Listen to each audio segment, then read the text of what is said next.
ជំរាបសួរពុកម៉ែបងប្អូនទាំងអស់គ្នាថ្ងៃនេះគ្រួសារខ្ញុំបាននាំគ្នាមកលេងនៅវៀតណាមនេះគឺពួកខ្ញុំមកដល់នៅវៀតណាមហើយកំពុងចាំបងប្រុសខ្ញុំគាត់ចុះមកយកពេលទៅដល់ខណ្ឌដងបងខ្ញុំហើយក្មេងៗចាប់ដើមលេងហើយបន្ទាប់ពីលេងហើយក៏នាំគ្នាចុះមកលេងហែទឹកស្បាយ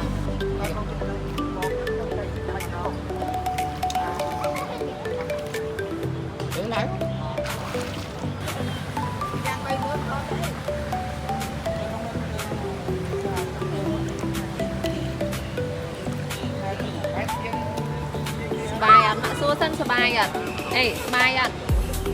តិចបន្ទាប់ពីយកកូនទៅសម្អាតខ្លួនហើយពួកខ្ញុំក៏នាំកូនមកជិះកង់នៅទីធ្លាខាងក្រោមវិញ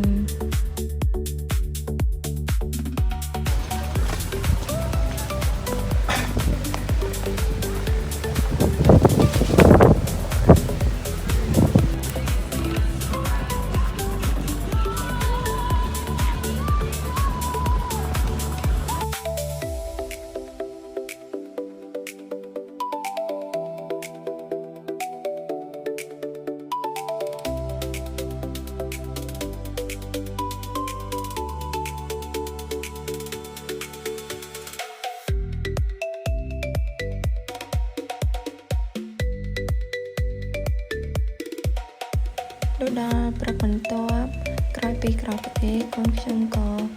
ឡើងមើលទេសភាពពីខាងលើជាន់ទី20គឺមានទេសភាពស្អាតខ្ពស់មើលទៅគួរជាទីគយគន់រួចបន្ទាប់មកក៏នាំគ្នាយកកូនទៅលេងនៅកន្លែងស្លាយខាងក្រោម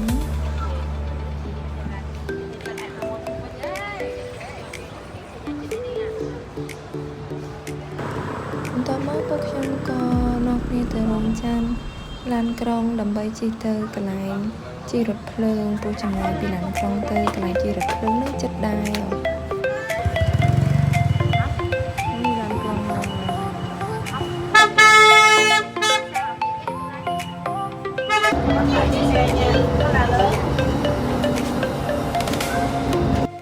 ឡូវនេះពួកខ្ញុំកំពុងដើរទៅកន្លែងជិះរថភ្លើង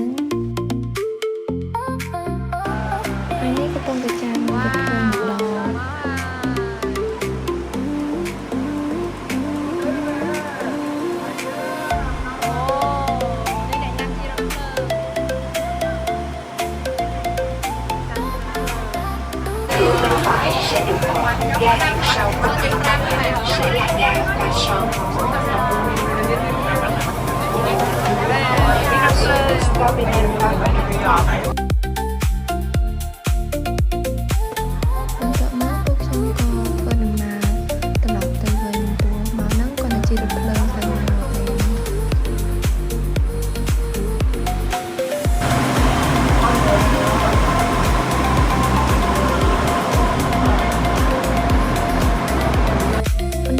ជិះរថភ្លើងហើយឥឡូវនេះពួកខ្ញុំក៏ដើរលេងបន្តទៀតហើយមកដល់ឡើងនេះឃើញទេសភាពស្អាតក៏នាំគ្នាឈប់ថតរូប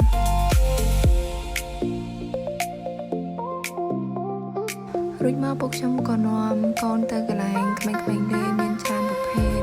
ដើម្បីឲ្យកូននឹងបានសប្បាយ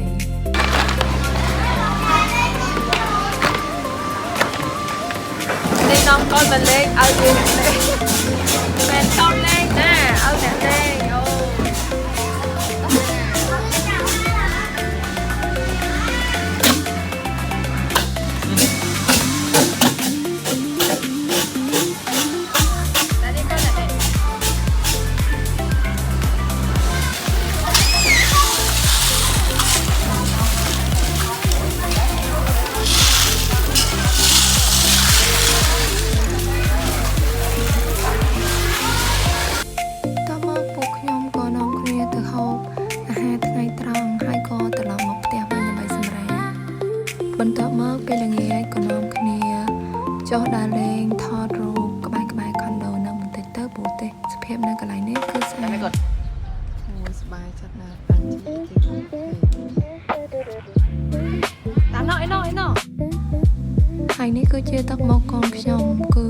លែងចង់ថតរូបលែងចង់ដើរលេងអីទាំងអស់គឺក៏នាំគ្នាត្រឡប់មកសម្រាប់វិញហើយវីដេអូពួកខ្ញុំគឺមានតែប៉ុណ្្នឹងទេបងប្អូនអរគុណសម្រាប់ការទស្សនារបស់បងប្អូនជួបគ្នានៅវីដេអូក្រោយជម្រាបលា